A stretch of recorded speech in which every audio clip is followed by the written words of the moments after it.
Good morning. Welcome back into Wake Up America. From her experience in the classroom to her brush with history at the White House, the former Second Lady of the United States is out with a new book, When It's Your Time to Serve. And joining us now for more is the former Second Lady of the United States, Karen Pence. Mrs. Pence, so nice to see you. Thank you so much for joining us.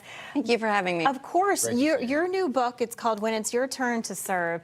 You tell a lot of stories in it, but you also talk about faith and how that's guided you through your life. Talk to us a little bit more about that. Well, one of the things that I wanted to do was write a book that would be encouraging to the reader and tell uplifting stories and talk about some of the fun behind the scenes things that I've had the privilege to do. But I wanted them to look at their own lives in the sense of when they're called to serve, for them to be able to experience God's grace in His calling for their life. And so I do that by telling some of the stories in my own life. You're a former school teacher, art teacher when you were when you were Second Lady, serving in the administration. All these moves, your husband went from the House of Representatives to the governor's mansion, ultimately to the vice president. I had no idea you were such an accomplished artist. Yeah. You do watercolors. What made you want to write this book now and incorporate so much of your personal life into it? Well, it's interesting because I didn't want to do a memoir because nobody needs to read about Karen Pence's life, but I wanted to talk about the public life that we had and talk about some of the things that we did. And when HarperCollins sat down with me and we were finishing up the book, we talked about incorporating watercolors that kind of go with almost every chapter. There's a watercolor that I did. Like there's the watercolor in there that I gave to the athletes at Special Olympics, or there's a watercolor there of the Capitol Dome that I did when Mike was in Congress. So as we kind of talked through it, I said, you know, I have a lot of watercolors that go with the flow of the book. I love it. I love, kind of the behind the scenes stories, because I think everybody, y'all want to know what happens when you're a Second Lady and some of those stories.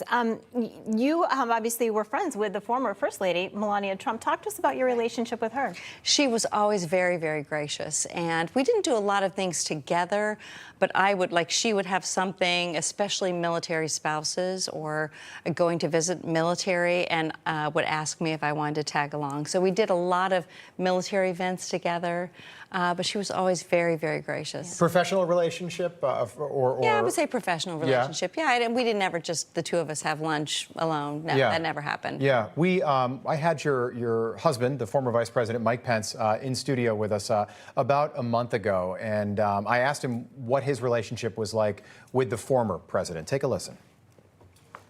You know, it probably was the spring of 2021. It's been that long. It has. Do you want to mend that relationship? Well, look, I pray for the president.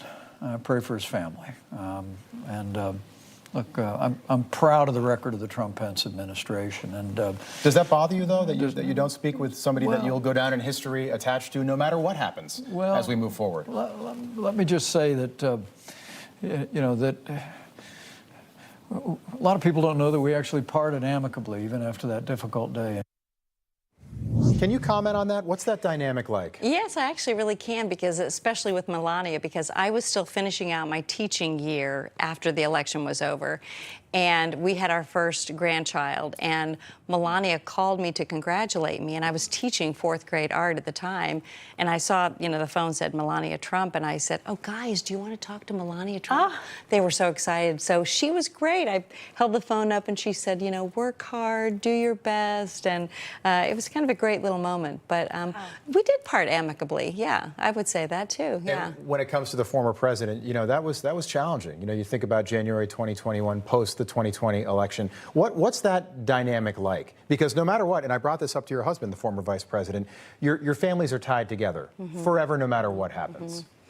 Well, I would say, I think we parted amicably, but then when the president kept bringing up, the fact that he felt the election was stolen and was blaming Mike for, not letting him have the election, I think we realized then, we probably just need to part. You know, we need to go our separate ways. Yeah. Yeah, let's talk about tonight, because this is a very important night for your husband. Yeah.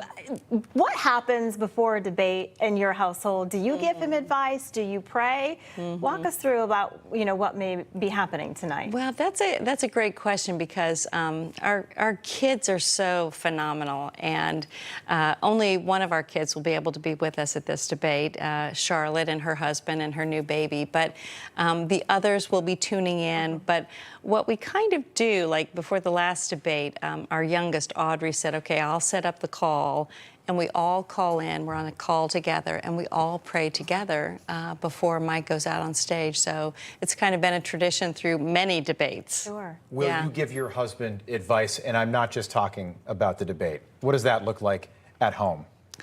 Probably like your house. What Right, to wear, right? what Well, not if it to looks like in my wear. house, I get a lot of advice, and I take most of it. Well, I do warn him, I'm like, okay, if you make me mad, I'm going to run against you someday. So, but no, it's, it's a give and take at our house, really. I mean, we really support each other.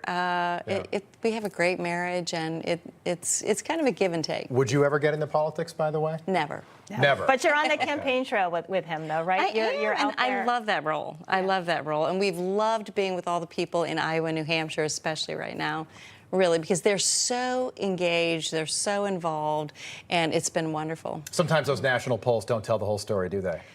Honestly, they really don't. Yeah. I mean, in Iowa, you just wouldn't even believe what the polls are saying. Right. People are phenomenal and very supportive about January 6th as well. Yeah, interesting. And people start voting in a little more than 4 months, so Hard we'll to find believe. out soon. Yes. Karen Pence, it is so nice to have you on Yes, this morning. before And we- best of luck with your book. When Yeah. it's your turn to serve, you can get your copy now.